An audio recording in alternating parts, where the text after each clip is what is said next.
Ye pese ye kabom. Nye ye adwumaden ye de papa John Dramani Mahama.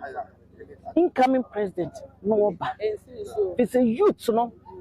Omani wo youth no so. Ye twa oka. Ye ma hwe. Ye ma wo hwe. Alright, so we are from the Dindi Nogoku artists. I hire Ghana Asem TV. Must say, we must subscribe to the channel. No matter what you check brown comment section. Nyame shall be brave. Abuja for Christina Awuni. Dear Christina Awuni. This year autumn. Koobi. Our Mamobi. No, it's a shock you. Christina Awuni NDC mu champion.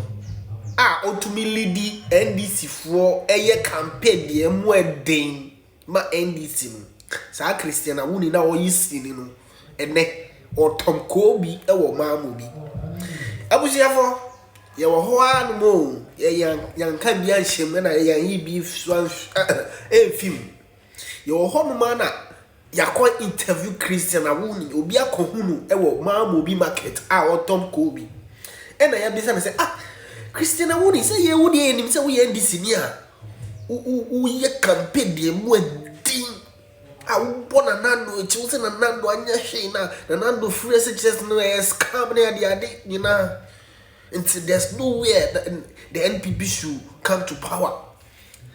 And I was saying ayo okay sa Asem ni na onim say John Dramani Mahama ba ye di mbesha bibi ba assistance now no hunye baby a kotena ya bozafo mama yenko na yenko tie nia Christina Awuni o se wo fem bi papa na yemra Ye pese ye kabom nye ye adwumaden ye de papa John Dramani Mahama.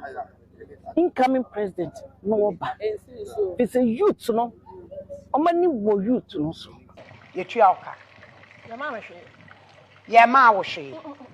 Wunya aka. Nyankopon hata hwe won na ye hwe hanya wo.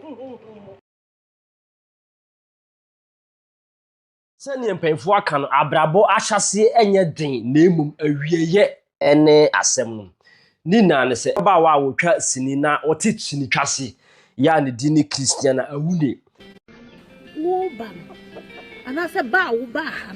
Na me se wo ba bebi sam mateme baba na nka na. Se di abrabo de Christina Awuni eni na mu ano. Se Mamobi market ho ena abrabo de na kopia se no.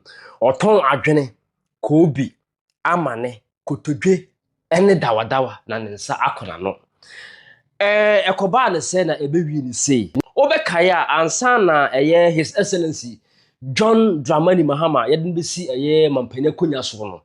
Ye kan movie actors ni actresses ya mutim ebo aboso ekọ ma na chichiri ni benche campaign edi NDC ho enkomo ene adanse de kire Ghana fo na eto Ghana fo sum ma Ghana fo sunya Mahama mugidie eto aba ede ma Mahama na NDC a wuntimi yi Christina Awuni emfa na infim ono anima asase edu ne ma bi aka omo ebo mmodi ye pa na nka Christina Awuni sa campaign na hoping say enka Mahama no enya konya eba bedi mampanyina enko betimi apia baabi ede na hye na enso no obi nim de free soro be kote bayira homom ama bayira ama akase bra John Dramani Mahama wonya konya ebe Ghana mampere no wantimi amfa promise or the ma actors ni actresses a omo campaign ma wantimi amfa fele bebribedi amfa ama omo na baako ene Christina Awuni nti wo a enche bia Christina Awuni ekopim yukuku ya wone empress gift na empress gift di pia ne se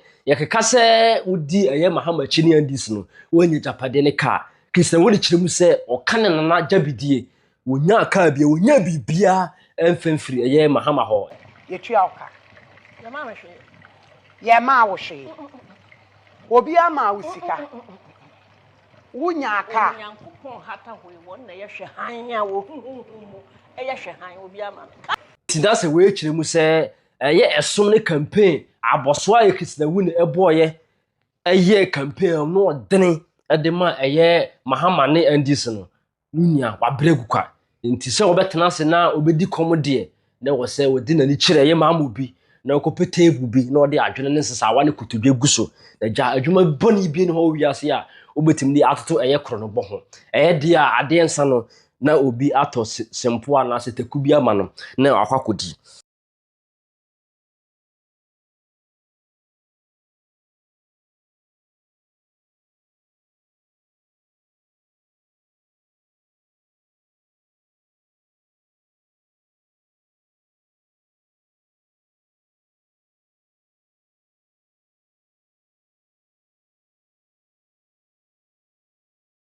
ti abusanfo na tse areho se nipa nse mahama 8 a his excellency ye besere nse ompe baabi emfa ne hyese ne ope baabi di Mr Beautiful ehye no ma wa fi se Mr Beautiful so ye campaign ano odene de ma ye his excellency John Dramani Mahama na enche bia ena Mahama etimi appoint Mr Beautiful say ono na creative arts agency board onko down say no Mr Beautiful odidi peche di Mr Beautiful so eto nchen so a resoma ono so no abiba abiba very good abiba so ka say no ono so campaign mu odene pa de ma ye Mahama na bra Mahama ya kunya be Ghana president as his excellency no Mahama so apia na akwakohye blasters experience ya ono so say no resoma odidi peche nemfoni na da ho ya wohwe na ya ankasa so kafu danku movie actress and producer ono so no Mahama apia na akwakohye NFA anase National Film Authority ho so no odidi peche ho na castle scenario footballer retired Tony Bafo ne ho kani no ono so say ono akọ Spain na Ghana ambassador to Spain Ghana for good Spain na omo nipa odu omanim no ono ene say ho na say castle scenario wo hye tie besere wo hwe nkrofo titira.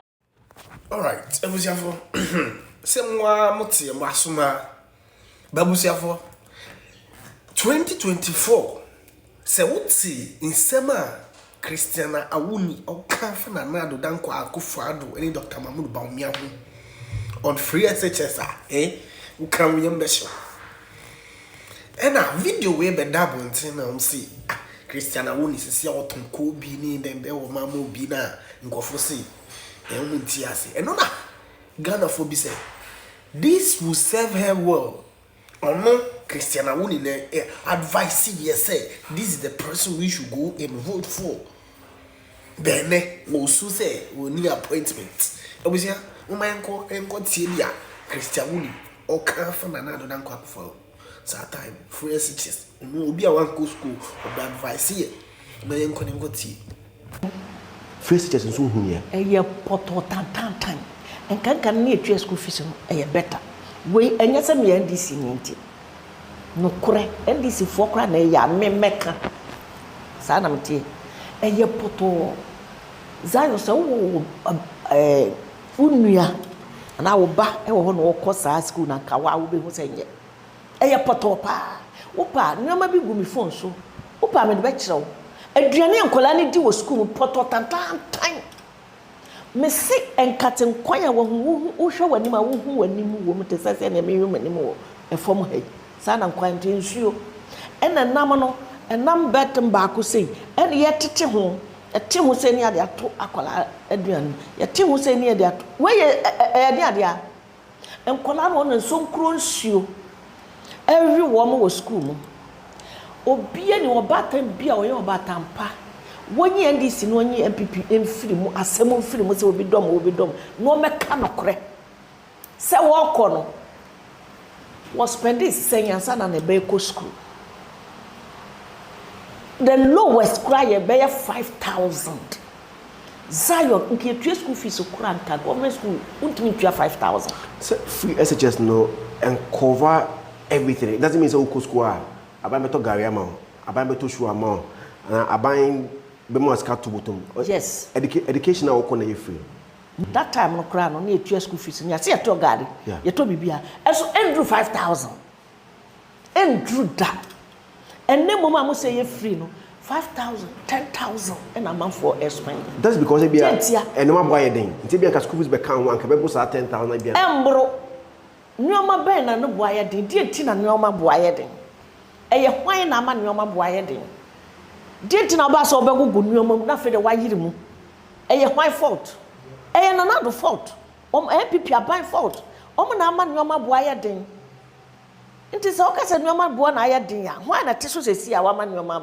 boaye den okay say mama time no that was 2016 no time no wan ba na ko school akotua watoto nyoma nyina tua 5,000 10,000 that time okofa no way the fear such now according to you know esumba faso faso bi eni so faso ni oba ne wiade na obeye obetre fie kokwa hoko bi simsankola awie free education na omo na moton pure water bebe so ko invest so omo we bebe na twa ko invest after university no obeye den after the university obeye den okroma ebi dwane zayo meka cho se ki ebi airport se ye nje visa obi amese kwa hwan na beka obi abeko fi se dwuma ni ha o professor ba ko o toilet mu o professor